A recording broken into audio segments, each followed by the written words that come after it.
नाद खुळाच.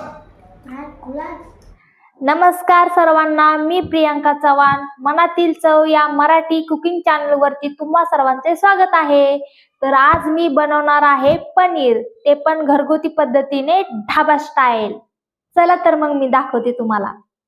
इथे मी 3 कांदे चिरून घेतलेले आहेत, 3 टमाटर चिरून घेतलेले आहेत, 2 हिरव्या मिरच्या, 1 चमचा जिरा, 2 इंच अद्रक, 10-12 लसणच्या पाकळ्या आणि थोडीशी कोथिंबीर, 2 चमचे गरम मसाला, अर्धा चमचा हळद, अर्धा चमचा घरगुती तिखट, 1 चमचा पनीर मसाला आणि इथे मी अर्धी वाटी दही घेतलेला आहे आणि पावशेर पनीर.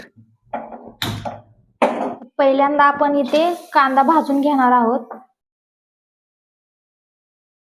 कांदा आपल्याला ब्राऊन होईपर्यंत भाजायचा आहे. नंतर त्याच्यामध्ये टमाटर टाकून ते सगळं मिक्स करायचं जोपर्यंत टमाटर मऊ होत नाही तोपर्यंत. नंतर त्याच्यामध्ये 2 हिरव्या मिरच्या, अद्रक, लसूण आणि थोडीशी कोथिंबीर टाकून सगळं मिक्स करून घ्यायचं आहे. हे सर्व मिक्स करून गॅस बंद करायचा आहे आणि त्याच्यामध्ये 1 चमचा जिरा टाकून घ्यायचा आहे. हे सर्व आपल्याला मिक्सरच्या भांड्यात काढून घ्यायचं आहे आणि त्याच्यामध्ये अर्धी वाटी दही टाकायची आहे.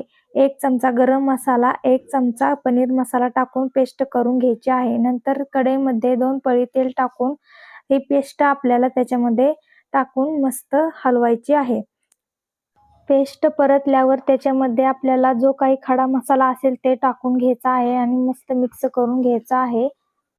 हे सर्व मिक्स केल्यावर आपण सुरुवातीला घेतलेले जे मसाले होते ते आपण याच्यामध्ये आता टाकून घेऊया आणि मस्त परतून घेऊया.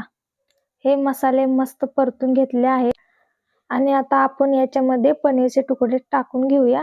मी इथे पनीर टाकत आहे आणि त्यातीलच 2-4 तुकडे मी पनीरचे बाजूला काढून ठेवत आहे आणि आता हे सर्व आपण मिक्स करून याच्यामध्ये तुम्हाला हवे तेवढे तुम्ही पाणी टाकू शकता.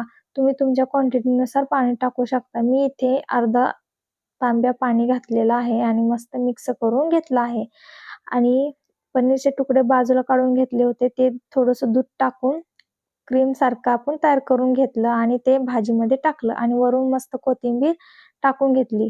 मस्त आपली पनीरची भाजी रेडी आहे आणि आता आपण सर्व करूया. हे घ्या ढाबा स्टाईल पनीर.